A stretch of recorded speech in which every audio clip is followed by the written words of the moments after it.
তোতাপুরী ও রামকৃষ্ণ। তোতাপুরী সোজা রামকৃষ্ণ পরমহংসদেবের কাছে এসে বললেন, তোকে উত্তম অধিকারী মনে হচ্ছে, বেদান্ত সাধনা করবি? শান্ত কণ্ঠে রামকৃষ্ণ জবাব দিলেন, কি করব তার আমি কি জানি, সব মা জানেন। তিনি হ্যাঁ বললে আমি করব। তোতাপুরী তখন বললেন, তবে যা, তোর মাকে জিজ্ঞাসা করে আয়। তোতাপুরী ভেবেছিলেন রামকৃষ্ণ তার মানবী মায়ের কথা বলছেন, কিন্তু তোতাপুরী অবাক হয়ে দেখলেন যে রামকৃষ্ণ গিয়ে ঢুকলেন মা কালীর মন্দিরে। আর কিছুক্ষণ পরে রামকৃষ্ণদেব বেরিয়ে এলেন ভাবে টলমল, বাহ্যচেতন শূন্য অবস্থায়। আনন্দে উৎপন্ন হয়ে তাকে বললেন, মাকে জিজ্ঞাসা করলুম। মা বললেন, যা শেখ, তোকে শেখাবো বলেই তো অত দূর থেকে এসেছে। রামকৃষ্ণ সরল নিষ্পাপ মুখ দেখে তোতাপুরী তার মুগ্ধ। পঞ্চবটির পূর্ব দিকের একটি চালা ঘরে রামকৃষ্ণকে দীক্ষা দিলেন তোতাপুরী। এই চালা ঘরের বর্তমান নাম ধ্যানঘর। 3 দিন 3 রাত বাহ্যজ্ঞান বিলুপ্ত হয়ে রামকৃষ্ণ ধ্যান করে চলেছেন। দেহে সাড়া নেই, মুখে শব্দ নেই, মুখমণ্ডল দিব্যজ্যোতিতে উদ্ভাসিত। তালা খুলে ঘরে ঢুকে তোতা রামকৃষ্ণ পরমহংসদেবকে এই রূপে, এইভাবে দেখে স্তম্ভিত, অবাক হওয়ারই কথা। এত তাড়াতাড়ি রামকৃষ্ণ পরমহংসদেব যে এই কঠিন বিদ্যা আয়ত্ত করে ফেলেছেন তা বুঝতে পারেননি তিনি। রামকৃষ্ণের ওপরে দেবীর এই মায়া দেখে তোতাপুরী বলে উঠলেন, যেটি লাভ করতে আমায় কয়েক বছর কঠোর সাধনা করতে হয়েছে, যুবক রামকৃষ্ণ সেটি একদিনে পেয়ে গেলেন। তবু তোতাপুরী পরীক্ষা করে দেখলেন, হ্যাঁ হয়েছে, হৃস্পন্দন হচ্ছে কিনা, সত্যিকারের নির্বিকল্প। তোতাপুরী বারবার হরি ওম মন্ত্র আবৃত্তি করতে লাগলেন। অবশেষে সমাধি থেকে রামকৃষ্ণ জেগে উঠলেন ও লুটিয়ে পড়লেন তোতাপুরীর সামনে। তোতাও শিষ্যকে দেখে মুগ্ধ হয়ে প্রেমে আপ্লুত হয়ে তাকে জড়িয়ে ধরলেন বুকে।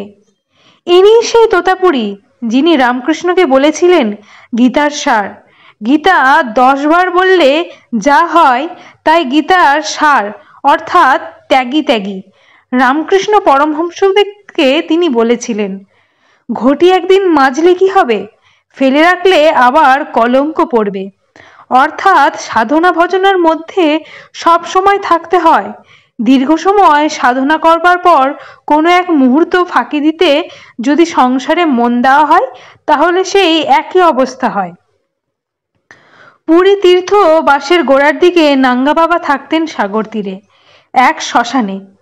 সারাদিন ধ্যানস্থ থাকার পর সন্ধ্যায় একটু আগে 1 সের দুধ আর 2টি ডাব আহার হিসেবে গ্রহণ করতেন। মধু কহালা রোজ ভক্তি ভরে বাবার পান করার জন্য সে দুধ জোগাত। গোয়ালার সঙ্গে থাকতো তার বালক পুত্র বংশীধর। রোজ একজোড়া ফুলের মালা নাঙ্গা বাবার গলায় পরিয়ে দিয়ে এক ভক্তি ভরে প্রণাম করত বংশীধর। মধুগোয়ালার ছেলে বংশীধর ছিল জন্ম থেকেই অন্ধ। তবু মধুগোয়ালা গরিব হলেও একমাত্র ছেলের চোখে চিকিৎসা কোনো ত্রুটি করেননি। সমস্ত জায়গায় সে চেষ্টা করেছে, কিন্তু সব চেষ্টায় তার ব্যর্থ হয়েছে। এই মধুগোয়ালা বুঝেছিল, চিকিৎসক যখন হাত তুলে নেয় তখন অবতার পুরুষ এবং ঐশ্বরিক কৃপায় অলৌকিক সাধন হয়। একদিন মধুগোয়ালা তাই ছেলেকে বলে দিল, আজ মালা দেওয়ার পর বাবাকে প্রণাম করে চোখের দৃষ্টি প্রার্থনা করবি। বংশীধর কেঁদে কেঁদে বাবার কাছে মিনতি জানালো, বাবা আমি জন্মান্ধ, আমি আপনার ওপর কৃপা করুন। নাঙ্গা বাবা চোখ মেলে তাকালেন, তার মনে দয়া হলো, বললেন, বাছা দেখো অভি যে তুমি অন্ধ নহি, পুরা দৃষ্টি তোমার আঁখ মে আ গয়া। বংশীধরের দৃষ্টি তখন খুলে গেল। চোখের সামনে সবকিছু দেখতে পেয়ে আনন্দে চিৎকার করে উঠল সে।